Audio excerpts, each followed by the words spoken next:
Hola, hola, bienvenidos, bienvenidas, compañeros, colegas, a este curso de filosofía contemporánea. Recuerden que estamos cubriendo, bueno, estamos haciendo un curso que cubre otro que en cuyo caso el profesor no pudo estar presente. Entonces, bueno, esta es la segunda sesión. Están pensadas como dos sesiones muy generales de posicionamiento del curso, y a partir de la próxima, bueno, iremos viendo diferentes autores con diferentes profesores y profesoras, y a partir de esas sesiones estaremos dejando ahora sí los trabajos, ¿sí? Entonces tomen esta otra vez como parte del posicionamiento del curso. Entonces, bien, muy bien. Lo que yo les traté de plantear la clase pasada, y que era el encuadre general del curso, es que la pregunta por la filosofía contemporánea era una pregunta por lo contemporáneo, es decir, por el presente. Y básicamente lo que dijimos es que el presente no es un punto, sino es un nudo de problemas, es un enredo, lo dijimos así, un enredo de temas, situaciones, preguntas, acontecimientos. En otras palabras, no somos más que el resultado de la intersección de problemas heredados, de expectativas, de problemas actuales, y cómo a partir de ello nos jugamos, o creemos que nos jugamos, nuestro propio destino.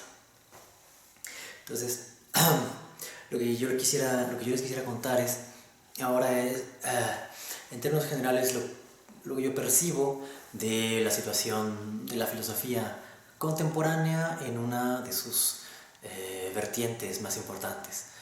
Desde luego les parecerá extremadamente pretencioso, y lo es, hablar de la filosofía, porque tienen toda la razón en cuestionar el hecho de que haya una filosofía. Pero ese no es el punto.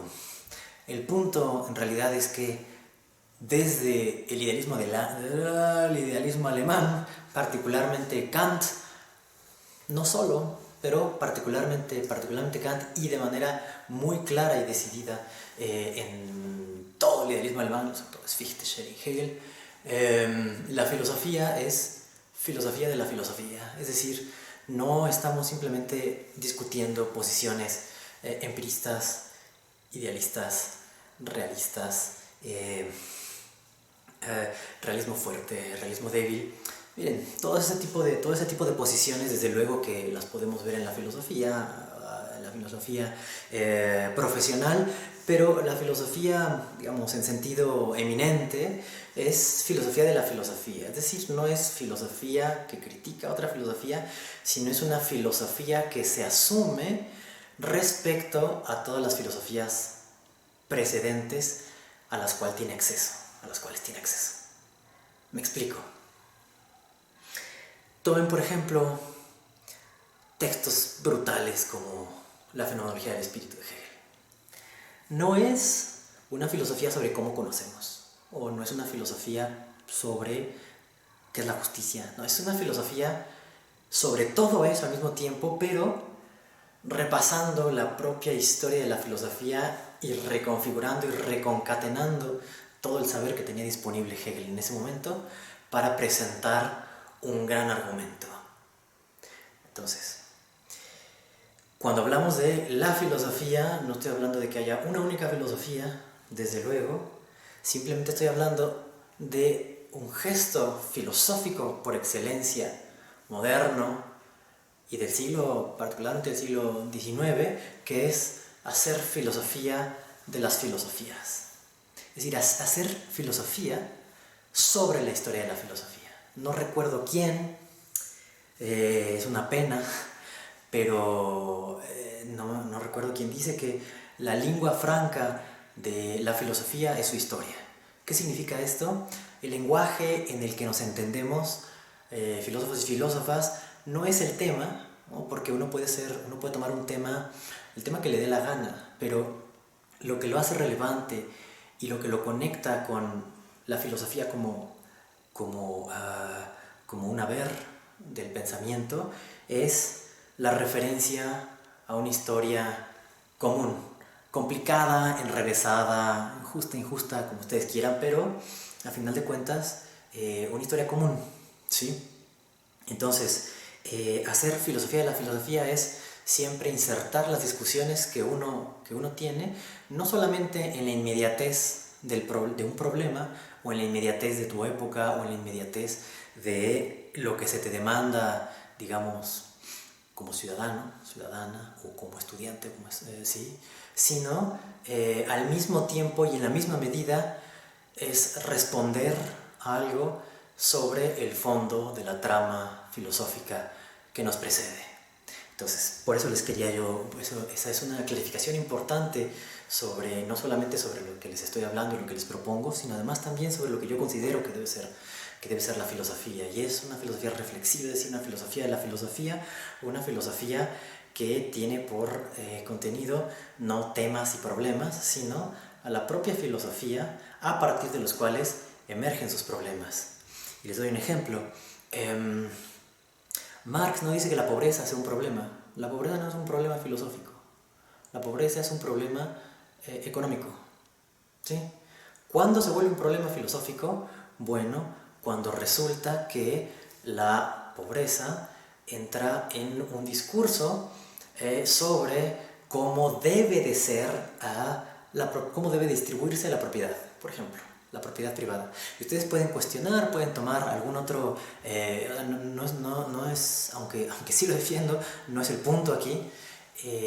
El asunto es como un problema social, que no tiene por qué ser filosófico. Los problemas sociales no son filosóficos por naturaleza, sino porque Marx lo lee desde un método o un proceder filosófico que él llama dialéctica y que simplemente tiene que ver con exponer las contradicciones que están presentes en los discursos liberales y que terminan justificando un régimen particular de propiedad, que es la propiedad privada, y que distribuye a los seres humanos en propietarios y en trabajadores, y que garantiza la producción y la reproducción de esas diferencias sociales, y de las cuales la pobreza es solamente uno de sus efectos. Entonces, ¿ven lo que estoy diciendo? Tomen el problema que quieran, no es un problema filosófico, así. Sí, puede ser muy urgente la contaminación. La contaminación es un problema filosófico. Es un problema filosófico en cuanto hacemos ver que detrás de el modo, que un resultado, que la contaminación, por ejemplo, es el resultado de un modo de concebir las cosas. Y que ese modo de concebir las cosas está fundado a su vez en un concepto de sujeto. Y un concepto de sujeto que se opone a la naturaleza. Y una naturaleza que está devaluada o tiene un valor menor frente al sujeto, y entonces el sujeto, por lo tanto, está justificado a dominar la naturaleza. Entonces sí, la naturaleza, la explotación de la naturaleza y la contaminación se vuelven un problema filosófico. Pero de por sí, la contaminación no es un problema filosófico, como no lo es tampoco la violencia, como no lo es tampoco el narcotráfico, como no lo es nada. Entonces, en este sentido, hacer filosofía contemporánea es atender a los problemas de tu propio tiempo, pero convirtiéndolos y haciéndolos visibles en su dimensión filosófica sobre el fondo de una historia filosófica igualmente, que es la que nos provee los conceptos, las aproximaciones, los marcos conceptuales en general y sobre todo los procedimientos y modos de razonar. Entonces, bueno, eso es lo primero que quería yo decirles. Lo segundo es cómo entonces o desde qué posición podemos colocarnos para filosofar. Y esto es independientemente del tema que ustedes decidan trabajar. Esto es, ¿qué podemos decir en términos lo más generales posibles de una condición de la filosofía contemporánea? Y en esto necesariamente uno tiene que ser parcial. No se trata aquí de cubrir efectivamente y exhaustivamente todas las filosofías, sino se trata de un cierto tenor de la época presente en muchas filosofías y presente sobre todo en nosotros, que aparecen y reaparecen en lo que escuchamos, incluso en lo que decimos, e incluso que nos asedia así cada vez que hacemos filosofía. Entonces, ustedes lo saben, la primera cuestión que se le echa en cara al filósofo o a la filósofa es que no sirva para nada. Ahora, esto puede parecer baladí, pero de hecho está fundado en una serie de acontecimientos históricos y filosóficos de finales del siglo XIX y principios del siglo XX. ¿A qué me refiero? Ustedes habrán escuchado la frase de que la filosofía está muerta. La han pronunciado muchos, pero quizá quien la pronunció en voz alta y quien la hizo resonar de manera particular fue Heidegger.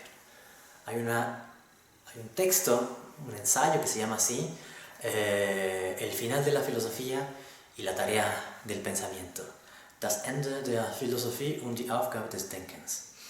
¿Qué significa eso? Que algo termina, que la filosofía no puede ser ya más lo que había sido. No sé, no tiene por qué tener razón. Pero es cierto y es innegable que después de Heidegger nadie se reconoció estrictamente como filósofo o como filósofa sin algún tipo de enmienda. Es decir, tomen por ejemplo la posición de Levinas diciendo que toda la filosofía de Jonia a Jena, lo que significa de Jonia, de Parménides, a Jena, a Hegel, no ha sido más que la historia de la mismidad, por ejemplo. Y solo ahora es que podemos pensar el otro. Tomen a Derrida. La historia de la filosofía es la historia del logos, del logocentrismo, y solamente ahora estamos en condiciones de pensar la diferencia, que es lo que dice Heidegger. La historia de la filosofía es la historia del olvido del ser, y solamente ahora estamos en condiciones de pensar verdaderamente el ser en cuanto tal y no el ser como ente. Piensen en Wittgenstein. La historia de la filosofía no es, y lo estoy fraseando así muy marxistamente, pero bueno, es el espíritu. La historia de la filosofía no es más que la historia de las confusiones lingüísticas. Y si nosotros hacemos una clarificación de cómo funciona el lenguaje y qué son las proposiciones y cómo se conectan entre sí y cuál es su valor de verdad, entonces finalmente disolveremos los problemas filosóficos. Pero eso está también en Marx. La historia no es más que la historia de clases, y solamente ahora es que estamos en el momento de hacer una revolución, de hacer la lucha de clases y finalmente acabar con la propiedad privada, que es el punto de toque de la diferencia entre propietarios y trabajadores, entre trabajo y capital. Y está también en Nietzsche. La historia de la filosofía no ha sido más que un modo de engañarse, una gran ficción, y finalmente estamos despertando, y ese modo de despertar es renunciar a la moral, que ha sido una especie de filosofía de esclavos, o nacida con los platónicos, no con Platón, sino con la recepción de Platón, principalmente el cristianismo, y finalmente ahora nos podremos sobreponer a ello y seremos el superhombre. Entonces, todos estos discursos de la historia no es más que, pero ahora estamos en condiciones de, lo que fundamentan o lo que hacen posible es un discurso sobre el final. Entonces, piensen desde el siglo XIX, desde finales del siglo XIX, en figuras como Marx y Nietzsche, y después a todo lo largo del siglo XX, en figuras como Heidegger, como el propio Foucault, Derrida, hablando del final. Fukuyama, ¿final de qué? Bueno, ustedes díganlo. Es el final de los grandes relatos, ¿no? Como dice Lyotard, de la posmodernidad. Es el final de la filosofía, como dice Heidegger. Es el final del logocentrismo. Es el final del hombre, como dice Foucault. Es el final de la historia, como dice Fukuyama. La muerte de Dios, la muerte del hombre, la muerte de la verdad, la muerte de la filosofía.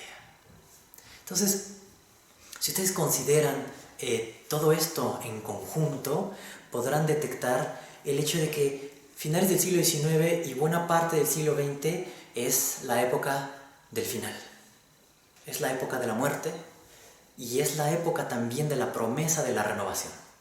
¿Sí? Porque así como acaba la filosofía, comienza el pensar para Heidegger, así como termina el logocentrismo para Derrida, comienza una especie de porvenir, no porque comience algo realmente, sino comienza una nueva relación con el tiempo a partir de la mirada puesta en el porvenir, por ejemplo.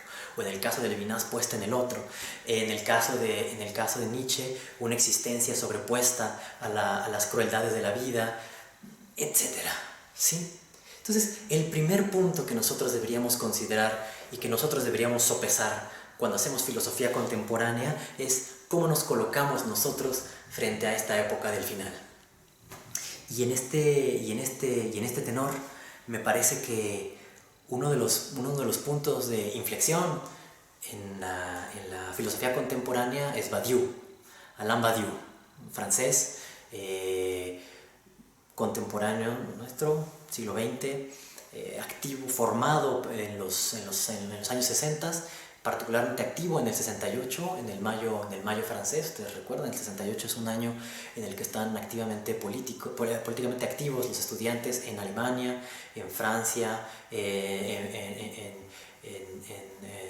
en México, en varias partes de América Latina, Europa, también en África. Entonces él pertenece a este contexto revolucionario, pero en 1989, con el año de la caída del muro de Berlín, escribe un libro que se llama Manifiesto por la Filosofía, en el cual describe dos elementos muy importantes frente a los cuales la filosofía, o dos razones por las cuales la filosofía se declara acabada. No son los que yo estoy diciendo, pero agrego otros dos elementos, podemos traerlos aquí a colación, que son muy importantes. Y el primero de ellos dice él, la filosofía termina efectivamente en Heidegger, que es el último gran filósofo del siglo XX, por una razón en particular. Porque dice que la filosofía misma ya no puede decir nada, sino que da su relevo. Y su relevo son los poetas. ¿Qué significa eso? Pues que la filosofía ya no puede hacer nada con los problemas de la época, y el problema de la época, pues para Heidegger, pensar el ser, no puede hacer nada con los problemas de la época, está absolutamente rebasada. Los conceptos de objetividad, subjetividad, naturaleza, realidad, verdad, certeza, historia, todo eso está absolutamente rebasado, y solamente los poetas son aquellos que tienen la palabra privilegiada, ¿sí? Entonces, la filosofía acaba por un harakiri que se hace con el último de sus grandes figuras, en la cual ella, que se coloca como heredero, y si hay alguien que hace filosofía de la filosofía y que hace una revisión de la totalidad de la historia de la filosofía occidental, centroeuropea, hay que decirlo, es Heidegger, ¿sí? Es Heidegger, y él mismo es el que renuncia desde el centro de la filosofía a llamarse filósofo y decide considerarse un pensador, pero un pensador que está en vecindad con la poesía y quien espera también de la poesía las respuestas filosóficas. Eso quiere decir que no vienen de la ciencia, eso quiere decir que no pueden venir tampoco de un análisis de la naturaleza, y tampoco pueden venir de un análisis político, ni un análisis moral. Tiene que venir de la lengua, es decir, del lenguaje de los poetas. Y aquí todo el asunto sobre Hölderlin, la esencia de la poesía, el habla, bla, bla, bla. ¿Sí?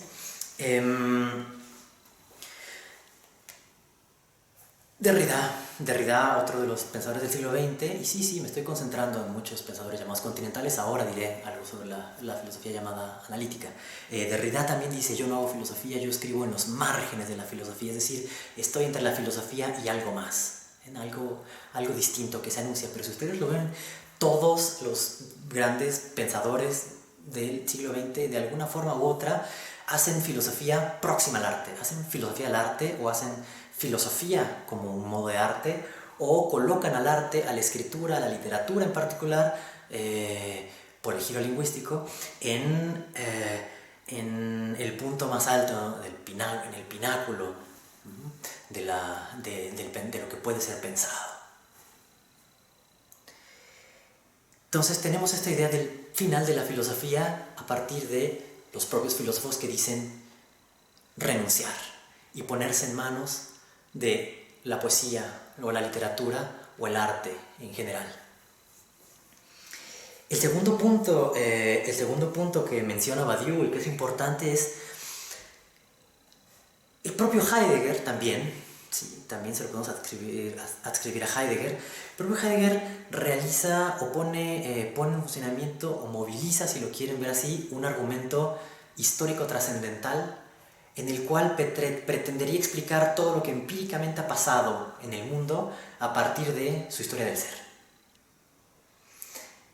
¿Qué es esto? Bueno, un ejemplo muy claro. Cuando Heidegger es interrogado sobre las cuestiones de su tiempo, como la bomba atómica, o cuando es interrogado sobre la explotación y el comunismo, o cuando es interrogado sobre la Guerra Fría y la lucha entre las potencias, el comunismo y capitalismo, capital-liberalismo, su respuesta es siempre la misma. Todas son respuestas fallidas y efectos del olvido del ser. Entonces, el olvido del ser resultaría ser una suerte de metahistoria o historia trascendental que gobierna los hechos concretos, los cuales no tienen potencia ni derecho, de tal manera que la bomba atómica no es ninguna tragedia, la verdadera tragedia es el olvido del ser. Todo lo demás se sigue de ahí y es irrelevante. Pero vean que no es una posición solamente de él. Levinas, la obra de Levinas está calcada sobre este modelo. Es decir, dice él, de Jonia a Jena, como acabamos de decir, de Jonia a Jena toda la filosofía está, toda la filosofía está marcada por el deseo de mismidad, y ese deseo de mismidad se imprime o se habría impreso directamente sobre la realidad y habría conducido sin mediaciones y absolutamente al Estado totalitario, cuyo peor representante fue el Estado nazi. Y ustedes tienen que recordar que Levinas es un judío, ¿no? Y que estuvo en un campo de concentración. Entonces tiene razones pues, para sospechar terriblemente del Estado y para sospechar terriblemente de todos los nacionalismos y de todos los llamados a la unidad nacional. Pero eso no hace que la filosofía, número uno, se convierta como en una historia secreta trascendental que gobierna los hechos, ni mucho menos que la filosofía sea la culpable. Y esto es lo que dice Badiou. Los filósofos, incluso Lacan, Barthes, Jean Nancy y Foucault, Nietzsche, desde luego, y por encima de todos Agamben, para todos ellos se hace una especie de filología filosófica o filosofía para mostrar cómo todo lo que nos sucede en realidad fueron decisiones trascendentales tomadas en algún momento de la historia. Entonces no estaríamos más que viviendo los meros resultados y los efectos de lo que se decidió en Grecia, o lo que se decidió en Roma, o lo que se decidió en los inicios y en los albores de la modernidad. Es finalmente la preocupación por los inicios y los orígenes.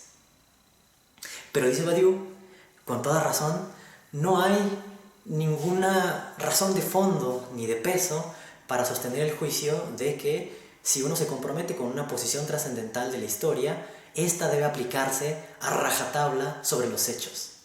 Porque, además de ello, eso le quita responsabilidad a los actores, nos quita potestad y agencia sobre el propio destino y nos vuelve pasivos frente a los destinos del ser o de la estructura o de cualquier otra cosa.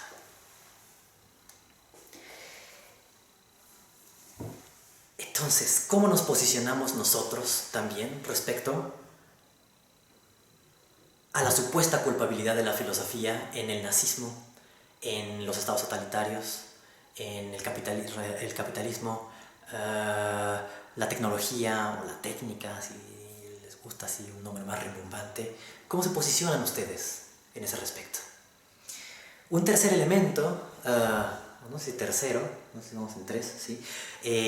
Sobre el final de la filosofía surge de nuestra propia situación, de nuestro propio mundo tardo-capitalista liberal, ¿sí? Que por cierto eso es lo que se está desplomando, no va a quedar nada, ¿no? Lo van a ver en los próximos años. Pero digamos que cuando cae el muro de Berlín también lo que dice un personaje como Francis Fukuyama, que se volvió muy famoso con su tesis del final de la historia, lo que decía él, siendo un alumno de Kojève, un enseñante ruso en Francia de Hegel, lo que decía él es que la historia está movilizada por, Kojève lo que decía, y también de alguna forma Fukuyama, es que la historia está movilizada o la historia se mueve porque hay contradicciones, y las contradicciones son contradicciones de clase. Y en el momento en el que cae el muro de Berlín, cae el comunismo y por lo tanto desaparece la oposición entre comunismo y capitalismo, por lo tanto la revolución pierde sentido las oposiciones estructurantes de la sociedad y solamente queda un gran ganador, que es la democracia liberal capitalista representativa, ¿no? propia del pacto que surge después de la Segunda Guerra Mundial. Entonces, él también mata la historia y mata la filosofía en el sentido de que ya no hay más antagonismos que reconocer. Entonces, este mundo liberal que triunfa después, es la mitad de los ganadores en la Segunda Guerra Mundial, que son los aliados, y después se convierten en un poder incontestable en el 89 con la caída del muro de Berlín, y continúan así hasta los últimos gobiernos norteamericanos, pero en declive hasta que finalmente esto se precipita con Donald Trump. Entonces, ¿qué es lo que dice este mundo liberal? Bueno, que no hay que pensar. A ver, hay un desprecio muy grande de parte del mundo liberal, y lo pueden ver en las universidades anglosajonas particularmente. Hay un desprecio muy grande por la filosofía tradicional, por la metafísica, no se diga por la especulación. La filosofía, según ellos, tendría que concentrarse en problemas concretos, en problemas específicos, y la gran mayoría de ellos orientados a resolver asuntos que tienen que ver con la ciencia. ¿Sí? No es poco lo que ha hecho. El avance de la filosofía y la ciencia ha sido verdaderamente brutal y sorprendente y digno de ser reconocido. El punto no es ese. El punto es hasta qué punto ellos cuestionan también el nombre de filosofía y prefieren el de epistemología, o el de análisis de la ciencia, o el de historia de las ideas, o incluso han salido muchas cosas así como filosofía empírica, ¿no? Algo así. O sea, que no significa más que renunciar al aspecto trascendental y especulativo de la razón y conformarse con lo que nosotros llamamos hechos. Cuando lo que dice la filosofía trascendental es precisamente es que no hay hechos, no hay hechos puros, sino que los hechos están siempre co-construidos por una posición subjetiva. Y lo que este mundo liberal dirá en términos mucho más generales, no en los departamentos de filosofía, es que el pensar es peligroso. ¿Quiénes son los últimos grandes pensadores de Occidente? Los alemanes. Hegel, Fichte, Kant, Schelling, Husserl, Heidegger. ¿Y qué pasó con Alemania? Fue el sitio de nacimiento y de coronación del fascismo. Entonces, de alguna manera dentro del mundo liberal también se afirma que este pensar especulativo y este pensar ambicioso es un pecar. Exactamente. El lapsus me lo resolvió. Es un pecar. Es un pecar contra la humanidad porque uno se enreda se intoxica de pensamiento, y eso lo lleva a uno a convertirse en un tirano.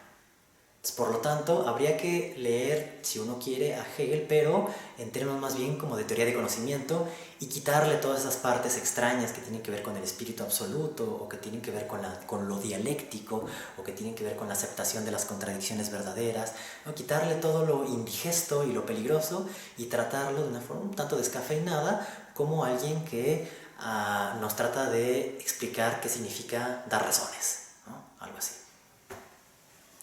Entonces, por un lado, este mundo liberal, y ese es el que nosotros crecimos, ¿no? Digamos, el propio México, ¿no? Está la llamada transición liberal después de los 70 años del PRI, hacia donde apunta es a la creación de un Estado liberal, ¿no? Con la agenda liberal, con un sistema democrático representativo y con la profesionalización de la filosofía, y sobre todo con un giro de la filosofía hacia problemas de la ciencia o problemas ético-políticos, pero muy concretos, ligados a la ciencia política y a la creación de políticas públicas, ¿no?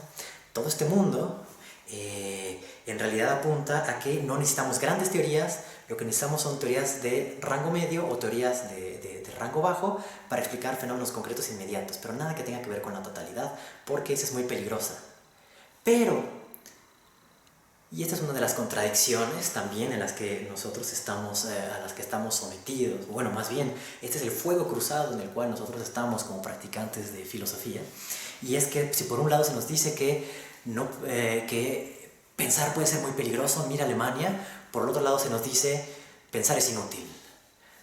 Pensar es inútil, pensar es una pérdida de tiempo y pensar no conduce a nada. Pero fíjense cómo lo interesante en el discurso liberal está o reside en el hecho de que, por un lado, desacredita el pensamiento especulativo y la gran filosofía, y por el otro lado, la teme terriblemente. Entonces, estos son puntos generales sobre la idea del final de la filosofía y sobre la justificación misma. Entonces, la filosofía es una de esas. Si ha sobrevivido tantos siglos es porque siempre tiene la necesidad de replantearse. Cada filosofía, más bien la filosofía siempre se quema y se destruye hasta las cenizas y siempre tiene de alguna forma que renacer, y siempre lo ha hecho. El asunto es, bueno, ¿cuál es en este escenario en el cual la filosofía está puesta en cuestión, cuando la filosofía ha sido negada más de 3 veces y no sabemos si aún haya cantado el gallo o si tengamos que lanzar un gallo esculapio, cuando estamos en medio de este fuego cruzado entre el absoluto peligro del pensar y su absoluta nulidad? En ese escenario, ¿cuáles son los recursos y qué es lo que nos convoca a pensar y a seguir pensando y a reconectarnos con ese nombre que es el de filosofía? Porque uno podría decir, no, yo hago otra cosa, yo hago política, yo hago historia de las ideas, yo hago New Age, lo sé, lo que ustedes quieran, ¿sí? Pero no filosofía. Decir que uno hace filosofía es comprometerse. No, eso no quiere decir sin enmiendas, ni tampoco firmar un cheque blanco significa, pero sí significa reconocerse deudor de lo que se ha dado a llamar filosofía. Y eso está dado en su historia. Entonces, de alguna forma, llamarse filósofo o filósofa significa aceptar un compromiso con algo de lo que ha acontecido en la filosofía, y con su propia historia de cara a lo que nos interpela en este momento. Ahora, respecto a la situación interna que tenemos entre filosofía continental y filosofía analítica, por fortuna, creo yo, cada vez es menos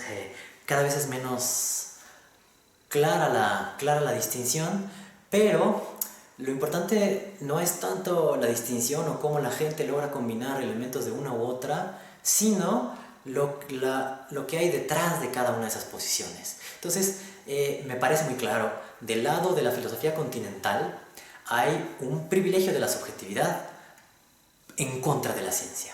Porque, y también esto sale de Heidegger, la ciencia representaría un modo de relacionarnos con las cosas según la cual nosotros ponemos a estas últimas siempre a nuestro control y disposición, y eventualmente lo que hacemos también es poner a disposición al resto de los seres humanos. El paso es mínimo ya de un lugar a otro. Entonces, lo que habría que hacer es rebelarse contra la ciencia, y cómo a partir de una subjetividad que pueda serle fiel a un deseo más allá de esta. Del lado de la filosofía analítica, lo que hay que salvar es la ciencia, no el sujeto. Lo que hay que salvar es la ciencia. Hay que salvar las razones comunes, hay que salvar la argumentación, hay que salvar el buen uso del lenguaje, y hay que salvar también las buenas teorías.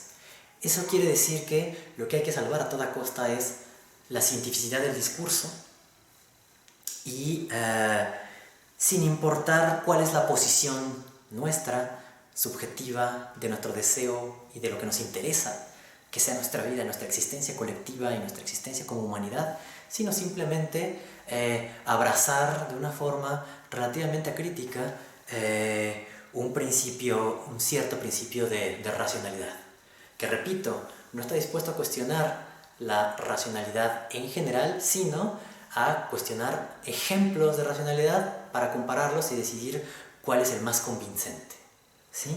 Entonces, parte de la gran contradicción interna de la filosofía es aquella entre ciencia y subjetividad. Y quien lo ha captado de una forma suprema ha sido Jacques Lacan, ¿no? El psicoanálisis de Jacques Lacan. Ahora, pese a esta diferencia, y este es el último punto que quería yo señalarles respecto al horizonte que nos envuelve, es la cuestión del lenguaje.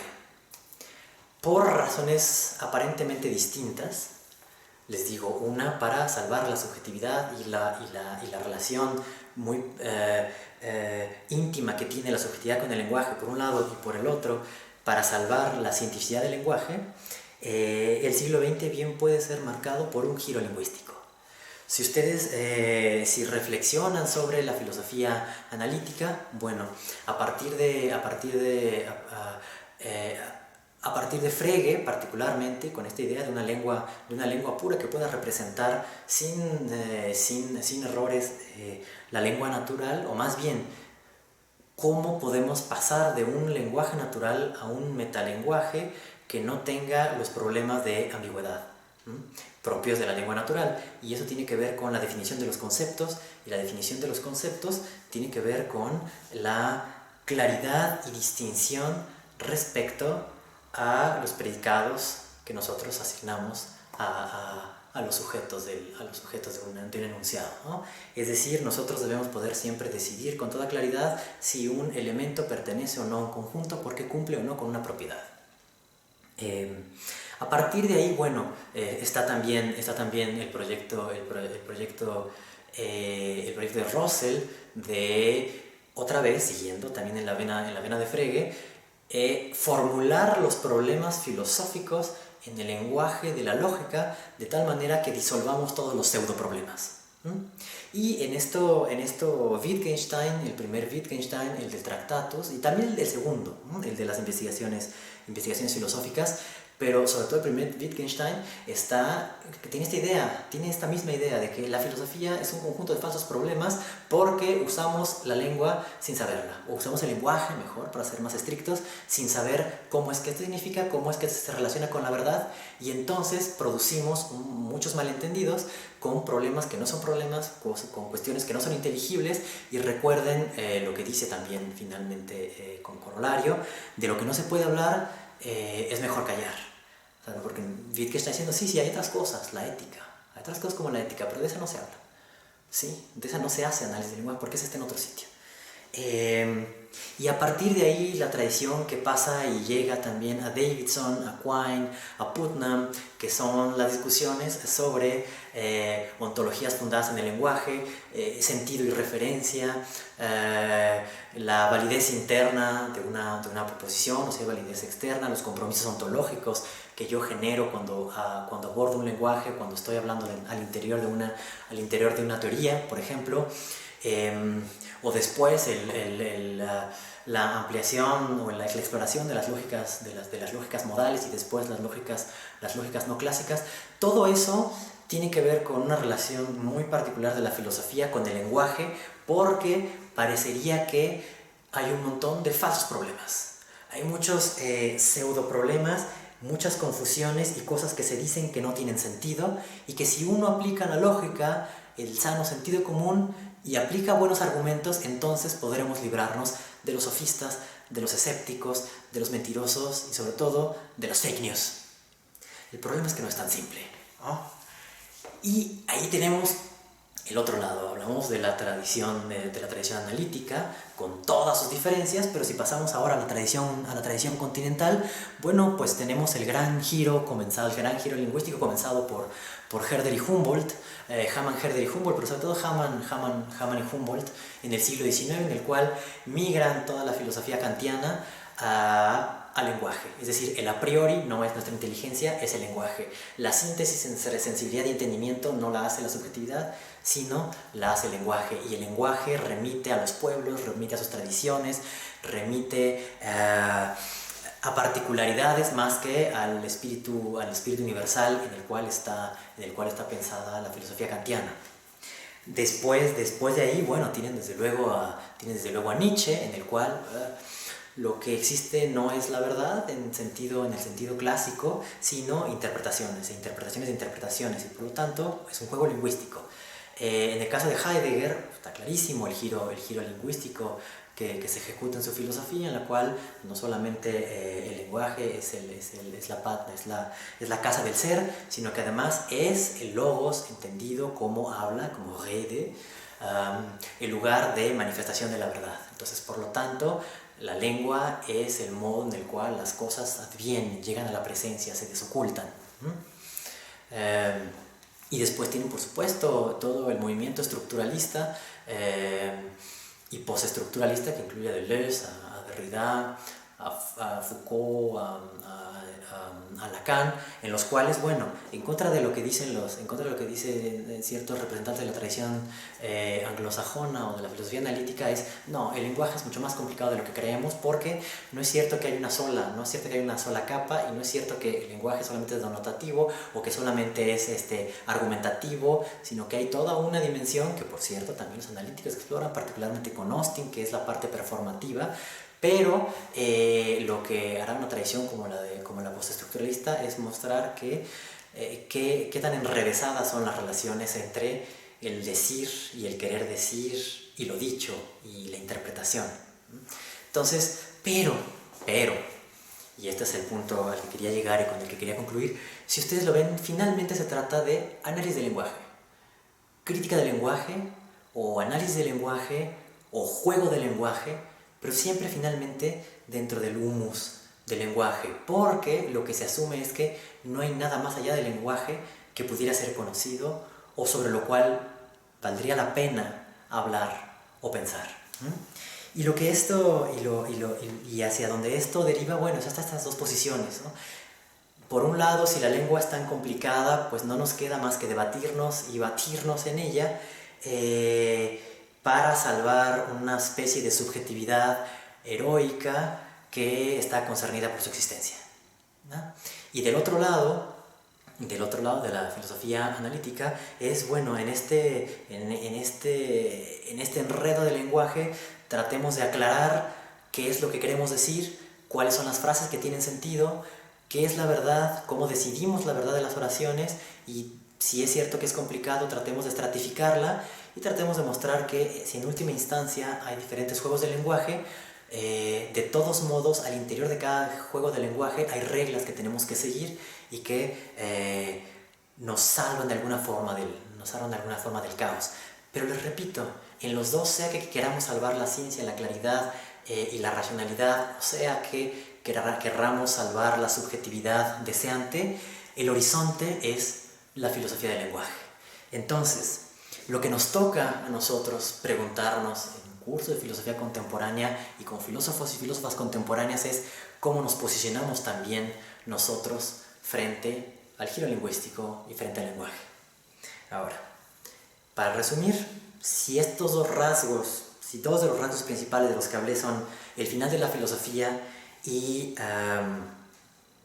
el giro lingüístico, bien podríamos decir que buena parte del siglo XX lo que decidió es que la filosofía terminaba porque en realidad lo que teníamos que hacer era ocuparnos de la lengua, y que si nos ocupábamos de la lengua finalmente encontraríamos una manera de estar con nosotros mismos y una manera de relacionarnos con la ciencia. El punto es que la filosofía del final también acaba y el giro lingüístico también acaba, sobre todo con reclamos, y eso sí, de las dos tradiciones, desde realismos naturales del tipo de Putnam, realismos aristotélicos, ¿no?, que están de los 80s y los 90s, hasta reivindicaciones de la referencia, por ejemplo, o en el caso de la filosofía llamada continental, por ejemplo, el realismo especulativo, que les podrá parecer lo más endeble del planeta en términos argumentales, no en todos los casos, pero que de todos modos tiene que ser leído al menos de manera sintomática como un reclamo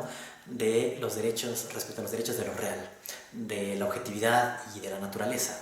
Y esto se suma particularmente en la crisis de la naturaleza en la que estamos sumidos, la crisis de la relación entre nuestra técnica y la naturaleza, y el hecho de no saber tampoco cómo vivir con nuestro propio cuerpo. Ya no se diga con otras ideas, nuestro propio cuerpo. Entonces todo esto hace que nuestra gran tarea sea volver a pensar qué es lo que justifica la filosofía, pensar qué es lo que significa una filosofía después del giro lingüístico, que por cierto es una extensión de la filosofía trascendental kantiana muy particular, pero bueno, eso es asunto de otro, es harina de otro costal, y pensarnos finalmente en esta contradicción última que también nosotros es la que tenemos entre la absoluta inutilidad del pensamiento, su absoluta fragilidad e impotencia, y por el otro lado su absoluto peligro. Entonces, bueno, muchas gracias. Esto es lo que yo quería plantearles. Les deseo un buen curso, con muchas reflexiones, pensamientos y angustias. Y bueno, la próxima sesión la estará dando Ignacio Rojas, y él tratará precisamente todos estos inicios de una filosofía que después se desgarrará en filosofía continental y filosofía analítica, pero que en el siglo XIX está indiferenciada y no tenía razones para privilegiar un lado u otro del problema, o la cientificidad o la subjetividad, ¿no? Pero bueno, ya lo veremos, será el tema de neocantismo, y verán cómo con esa lección entenderán muchas cosas del surgimiento del siglo XX. Bueno, me despido, soy Arturo Romero, y gracias.